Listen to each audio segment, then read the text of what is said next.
Hi. ரீசெண்டா வந்துட்டு Trump ஒரு முக்கியமான ஸ்டேட்மெண்ட் சொல்லியிருக்காரு. அதுல ஆல்வேஸ் ஃப்ரெண்ட்ஸ் அப்படின்னு சொல்லியிருக்காரு. அதுவும் யார பார்த்து சொல்லியிருக்காருன்னா, இந்தியாவ பார்த்து சொல்லியிருக்காரு. அதுவும் எப்ப அப்படின்னு பார்த்தோம்னா, 50% டாரிஃப் போட்டதுக்கு அப்புறமும். அதுக்கு இந்தியா வந்துட்டு இதெல்லாம் நியாயமே இல்ல அப்படின்னு சொல்லி 2 கண்ட்ரிக்கும் இடையே ரொம்ப டென்ஷன்ஸ் போயிட்டு இருந்துச்சு. இது எல்லாத்துக்கும் அப்புறம் இப்போ வந்துட்டு ஆல்வேஸ் ஃப்ரெண்ட்ஸ் அப்படிங்கிறது நியாயமான விஷயமா?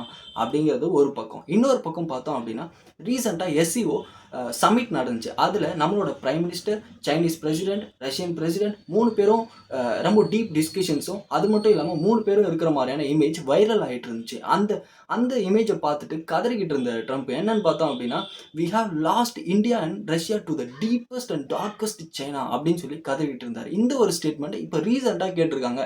இத பத்தி "லூசிங் இந்தியா" அப்டிங்கிறது கேட்டதுக்கு அவர் இப்ப என்ன சொல்லியிருக்காரு அப்டின்னு பார்த்தோம் அப்டின்னா, "இல்ல நாங்க வந்துட்டு இன்னும் இந்தியாவ இழக்கல" அப்டின்னு சொல்ற மாரியான ஒரு பாசிட்டிவ் நோட்ல "I don't think we have" அப்டிங்கிற மாரி சொல்லியிருக்காரு. அது மட்டும் இல்லாம அ பிரைம் மினிஸ்டர் மோடி தான் வந்துட்டு கிரேட்டஸ்ட் பிரைம் மினிஸ்டர். அது மட்டும் இல்லாம இந்தியாவுக்கும், யுஎஸ்க்கும் இடையில ரொம்ப ஸ்பெஷலான ஒரு ரிலேஷன்ஷிப் இருக்கு. அதனால நத்திங் டூ வெரி.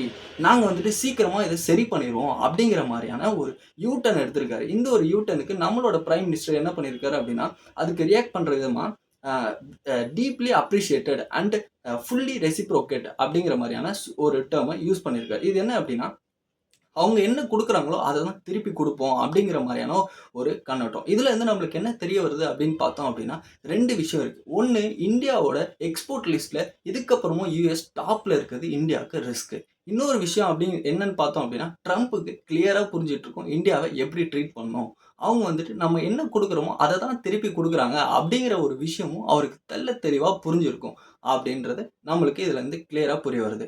நீங்க உங்களோட ஒப்பீனியன் என்னங்கிறத கமெண்ட்ல மறக்காம சொல்லுங்க. சப்ஸ்கிரைப் பண்ணுங்க.